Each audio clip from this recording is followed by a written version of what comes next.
అందరికీ నమస్కారం. ఈరోజు అందరికీ కూడా శ్రావణ మాస వరలక్ష్మి వ్రత శుభాకాంక్షలు. ఒక యోగి ఆత్మకథ పరమహంస యోగానంద గారి యొక్క ఆధ్యాత్మిక జీవిత విశేషాలు తెలుసుకుంటున్నామండి. మరి ఆయన సన్యాసం తీసుకున్నప్పుడు స్వాములు, యోగులు ఎలా ఉంటారు?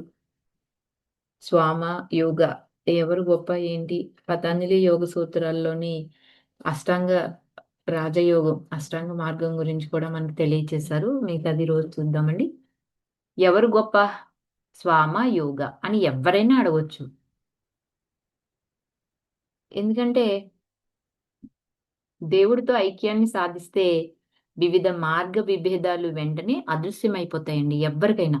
అయితే భగవద్గీత మాత్రం మనకేం చెప్తుంది అంటే యోగంలోని పద్ధతులు చాలా అంగీకారమైనవనే చెప్తుంది.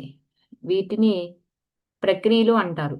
సన్యాస జీవితం వైపు ఎవరైతే మొగ్గు చూపుతారో ఏ కొద్ది మంది మాదిరిగానో కేవలం కొంతమంది తరహా మనుషుల కోసం, కొన్ని మనస్తత్వాల మనుషుల కోసం ఉద్దేశించినవి అవి ఏమీ కావనమాట. సాధకుడు ఏదో ఒక విశిష్ట సంప్రదాయానికి బద్ధుడై ఉండవలసిన ఆవశ్యకత ఏ యోగంలోనూ లేదు. యోగశాస్త్రం విశ్వజనీయమైన ఆవశ్యకతను నెరవేరుస్తుంది కాబట్టి, దానికి సహజమైన విశ్వజనీన ఆకర్షణ అనేది ఉంది. నిజమైన యోగి నీటి మీద వెన్నముద్ద లాంటివాడు. ఏమవుతది? నీటి మీద వెన్నముద్దేస్తే ఏమవుతదండి? ప్రపంచంలో అతడు విధేయుడై ఉండొచ్చు, అవిధేయుడైనా అయ్యుండొచ్చు. కానీ క్రమశిక్షణ లేని మానవ సముదాయం మాదిరిగా గిలక్కొట్టకుండా ఉంచిన నీళ్లు కలపడానికి వీలైన పాల వంటి వాడు మాత్రం కాదు. నీళ్ళలో పాలైతే కలుస్తాయి గానీ వెన్నపూసైతే కలవదు గదండీ! అందుకే ఇక్కడ నీటి మీద వెన్న ముద్ద లాంటి వాడు అని చెప్తున్నారు యోగి గురించి. మానవుడు అహంకారంతో ఎంతో కొన్ని వాంఛల పట్ల మానసికమైన అనాసక్తిని నిలుపుకుంటూ దైవ నిర్ణీతమైన ఉపకరణంగా సముఖంతో జీవితంలో తన పాత్రను తాను ఎప్పుడైతే నిర్వహిస్తూ ఉంటాడో లౌకిక బాధ్యతలు నెరవేర్చడం అన్నది మనిషిని దేవుడి నుంచి దూరమేమి చేయనక్కర్లేదండి. ఇప్పుడు ఇంట్లో మనం ఉన్నాము. మన సంసార బాధ్యతలు మనకున్నాయి. ఒక భార్యగా, ఒక భర్తగా మనం చేయాల్సినవి అత్తామామలకి, తల్లిదండ్రులకి. ఆ విధి విధానాలని మనం ఆ యొక్క లౌకిక కర్మలు చేసేటప్పుడు అందుట్లో భాగంగా మనిషిని ఏమి కూడా దేవుడి నుంచి దూరం చేయక్కర్లేదు. అయితే మనిషి మానసికంగా అహంకార జనితమైన ఈ కోరికల్లో చిక్కుకుని ఉండకుండా తనను దేవుని ఉపకరణంగా మనసారా భావించుకుంటూ జీవితంలో తన పాత్ర నిర్వహించాలి. మరి భగవద్గీతలో కూడా శ్రీకృష్ణుడు ఇదే చెప్తున్నాడు గదండీ! అన్ని వేళలా నన్నే స్మరించు, నన్నే శరణు పొందు. నువ్వు చేయవలసిన కర్మ ఏదైతే ఉందో కర్మయోగంలో చెప్తాడండి. నువ్వు కర్మ చెయ్యాలి. కానీ ఎలా చెయ్యాలి? నేను చేస్తున్నాను అని నేను ఫీల్ అవ్వకూడదు. నువ్వు చేస్తున్నావని ఫీల్ అవ్వకు. నా చేత చేయించబడుతున్నావు. శ్రీకృష్ణుడు అర్జునుడికి చెప్పినప్పుడు, అర్జునుడు యుద్ధం చేయమని చెప్పమన్నప్పుడు అర్జునుడు ఏమంటాడండి? నువ్వు చెప్పేది బానే ఉంది. వీళ్ళందరూ నా చుట్టాలు, నా బంధువులు, నా తాతలు, నా ముత్తాతలు, నా గురువులు. ఇంతమంది ఉండగా నేనెలా చంపాలి? వీళ్ళని చంపడం వల్ల వచ్చే కీర్తి గాని, సుఖం గాని, రాజ్యం గాని నాకొద్దు అన్నాడు. కానీ శ్రీకృష్ణుడు ఏం చెప్పాడు? వాళ్ళందరూ నా చేత ఎప్పుడో చంపబడ్డారు. నువ్విక్కడ కర్తవు మాత్రమే. నీతో నేను చేయిస్తున్నాను అని చెప్తాడు. అలాగే మనం కూడా మనం ఆ దేవుడినికి ఆ దేవుడే మనతో చేయిస్తున్నాడు అని మనసారా మనం భావించుకుంటూ జీవితంలో ఏదైతే మన పాత్ర ఉందో ఒక భర్త అవనివ్వండి, ఒక భార్య అవనివ్వండి, తల్లి అవనివ్వండి, తండ్రి అవనివ్వండి, ఒక అత్త అవనివ్వండి, ఒక మామ, ఒక కూతురుగా, ఒక కొడుకుగా ఏదైతే మన బాధ్యత ఉందో, ఆ బాధ్యతలో ఆ పాత్రని మనం నిర్వహించాలి. ఇక్కడ నటించటానికి వచ్చిన వాళ్ళమే. ఆ నటన కొనసాగించాలంతే. నో ఇక్కడ మనకి ఎఫెక్ట్ అనేది ఆహ్, మనం అందుట్లో ఇన్వాల్వ్ అయిపోకూడదు. ఇప్పుడు ఒక సినిమాలో ఒక నటులుంటారు. వాళ్ళు అంతవరకే ఎంతవరకు చేస్తారు? ఆ నటన ఉన్నంత సేపే వాళ్ళు నటులు. సినిమాలోంచి బయటకొచ్చేస్తే మళ్ళీ వాళ్ళు సాధారణ జీవితాన్ని వాళ్ళు గడుపుతున్నారు కదా! అలాగే మనం కూడా ఉండాలి అని ఇక్కడ చెప్తున్నారండి. లౌకిక విషయాలు, లౌకిక బాధ్యతలు ఏవైతే ఉన్నాయో వాటిని నెరవేర్చడం కోసం మనిషినెప్పుడూ కూడా దేవుడి నుంచి దూరం చెయ్యక్కర్లేదు. మనము ఒక ఉపకరణంగానే ఉంటున్నాము అని అనుకుంటూ జీవితంలో మన పాత్రను మనం నిర్వహించాలి అని ఇక్కడ పరమహంస గారు మనకు చెప్తున్నారు. అమెరికన్, యూరోపియన్ గాని లేదా హైందవేతర దేశాల్లో జీవిస్తున్న మహాపురుషులు ఎంతో మంది ఉన్నారు ఈ రోజుల్లోనండి. ఫారిన్స్‌లో కూడా ఎంతో మంది మహాయోగులున్నారు. వాళ్ళు హిందూ దేశంలో పుట్టలేదు. వాళ్ళు హిందువులు కూడా కాదు. శ్రీ ఎమ్ గారున్నారు. ఆయన మన దేశంలో పుట్టిన ఆయన హిందూ మతంలో ఏం పుట్టలేదు గదా! ఆయన జన్మతః ముస్లిము. కానీ ఇప్పుడు ఆయన చేసేదేంటి? అలా. వాళ్ళని యోగి, స్వామి అన్న మాటలు సైతం ఎప్పుడూ కూడా విని ఉండకపోయినప్పటికీ, ఆ పదాలకు నిదర్శనంగా నిలిచే ఆదర్శప్రాయులండి వాళ్ళు. వాళ్ళ జీవితంలో ఆ యోగన్న, స్వామన్న వాళ్ళెప్పుడు వినలేదు పుట్టుక నుంచి గూడా. అయినా కూడా ఆ పదానికి వాళ్ళు ఆదర్శప్రాయంగా ఉంటారనమాట.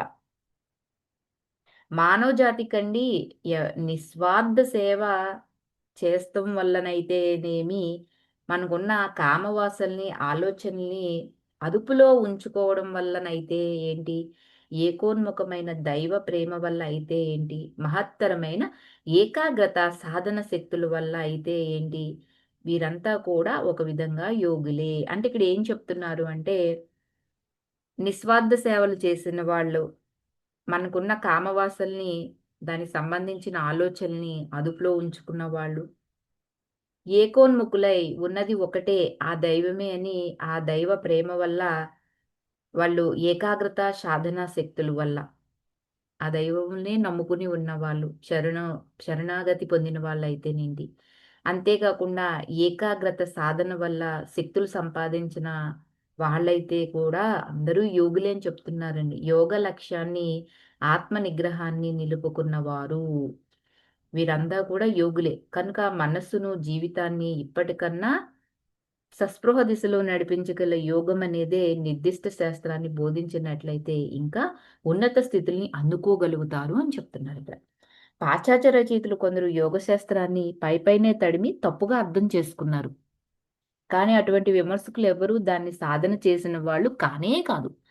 నిజంగా ఇప్పుడు ధ్యానం చేస్తున్నాము అంటే ధ్యానం చేయడం ఎవరి అనుభవం వాళ్ళదండి. నా అనుభవం నాదైతే, మీ అనుభవం మీది. పరమహంస గారి అనుభవం పరమహంస గారిదైతే, యుక్తేశ్వర గిరి గారిదే అవుతది. స్వ అనుభవం. నేను చెప్తున్నాను అంటే, దానిలో ఉన్న అనుభూతిని నేను అనుభవించాను కాబట్టే చెప్పగలుగుతున్నారు ఎవరైనా. క్రియాయోగం ఉంటది. ఆ క్రియాయోగ దీక్ష తీసుకొని, ఆ యోగాన్ని సాధన చేసిన వాళ్ళే చెప్పగలుగుతారు. నేనిప్పుడు ఆ క్రియాయోగ దీక్ష నేను చేయలేదు. నేను చెప్పలేను గదా దాని గురించి. నేను ఏదైనా చెప్తున్నాను అంటే, అది ఏదేదో పైన చూసేసి ఓహో! ఇదా? అదా? అని ఏదో 2 మాటలు చెప్తారనమాట. అలాగే యోగ శాస్త్రానికి అర్పించిన వివేకవంతమైన నివాళులు స్విట్జర్లాండ్ దేశంలోనండి ఒక ప్రఖ్యాత మనస్తత్వవేత్తలున్నారు. ఆయనే డాక్టర్ సిజి యూంగ్. ఆయన చేసిన ప్రశంసలున్నాయి. అవెంతో చెప్పుకోదగినవండి. ఎందుకంటే ఆయన దాన్ని ఆహ్ హఠయోగం గురించి ఆరోగ్యం కోసం, ఆయుర్దాయం కోసం సాధన చేశారండి. అంతేకాకుండా ఆయన శరీర భంగిమలకు, ప్రక్రియలకు సంబంధించిన ప్రత్యేక శాఖ ఇది. హఠయోగం ఉపయోగకరమైనదే కాబట్టి దీనివల్ల అద్భుతమైన శారీరక ప్రయోజనాలు కలుగుతాయి కానీ, ఈ యోగా విధానాన్ని ఆత్మ విమోచన యోగులకు అది అరుదుగా అవలంబిస్తారంట. అంటే అది శరీర భంగములకు సంబంధించింది కాబట్టి, హఠయోగం అనేది యోగులు అంత పెద్దగా ఆచరించరు అని చెప్తున్నారనమాట. ఏ మత పద్ధతిలో అయినైనా శాస్త్రీయంగా చెప్పుకోగలిగినప్పుడు పశ్చిమ దేశాల్లో కూడా దానికి ప్రజల ఆదరణ లభిస్తుందని ఖచ్చితంగా నమ్మవచ్చు. యోగం ఈ ఆశను నెరవేరుస్తుంది అంటారు డాక్టర్ యుంగ్. కొత్త మీద కలిగే మోజు తెలిసి తెలియని వాళ్ళ వ్యామోహం సంగతి అలా ఉంచితే, యోగ విద్య కంటే చాలా మంది అనునాయులు ఏర్పడడానికి మంచి కారణమే ఉంది. ఏంటంటే అందులో ఉంచుకోతగ్గ అనుభవాన్ని ఇస్తుంది. మరి ఈ విధంగా శాస్త్ర ప్రమాణానికి కావాల్సిన యథార్థాల అవసరాన్ని మనకది తీరుస్తుంది కాబట్టి, అంతేకాకుండా జీవితంలో ప్రతి దశకు వర్తించే విధంగా దీనికి గల ఆ వ్యాప్తి గాఢత వల్ల, ప్రాచీనత వల్ల, సిద్ధాంత పద్ధతుల వల్ల ఎన్నడూ కలలో కూడా అనుకోని వాటిని ఇది సాధ్యం చేసి నిరూపించవచ్చు అని చెప్తున్నారు. ఎందుకంటే మతపరంగా కానీ, తాత్వికంగా గానీ చేసే ప్రతి సాధనకి మనోవైజ్ఞానిక క్రమశిక్షణ అనేదే అర్థం. అంటే అది మానసిక ఆరోగ్య శాస్త్ర పద్ధతి. యోగంలో చెప్పే బహు విధానాలైన కేవలం శరీర వ్యాయామ పద్ధతులకు కూడా శరీర ఆరోగ్య శాస్త్రం అనే అర్థమంట. మామూలు కసరత్తు కన్నా శ్వాస ప్రశ్వాస అభ్యాసాల కన్నా గొప్పది. ఇది కేవలం యాంత్రికమే, శాస్త్రీయం మాత్రమే కాకుండా తాత్వికం కూడా కావటానికి దీనికి కారణం అంటున్నారు. శరీర భాగాల శిక్షణలో ఉపయోగపడేదేంటి? హఠయోగం. ఇది వాటిని సంపూర్ణ ఆత్మతో అనుసంధానం చేస్తుందన్నది సుస్పష్టం చేస్తుంది. ఉదాహరణకి ప్రాణాయామ సాధనలో ప్రాణం అన్నది ఊపిరే కాకుండా బ్రహ్మాండంలో విశ్వ సంచాలన శక్తి కూడా.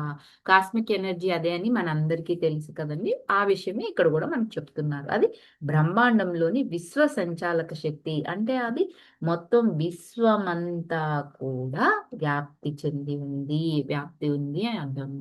మరి మిగతాది రేపు తెలుసుకుందామండి. Thank you for watching.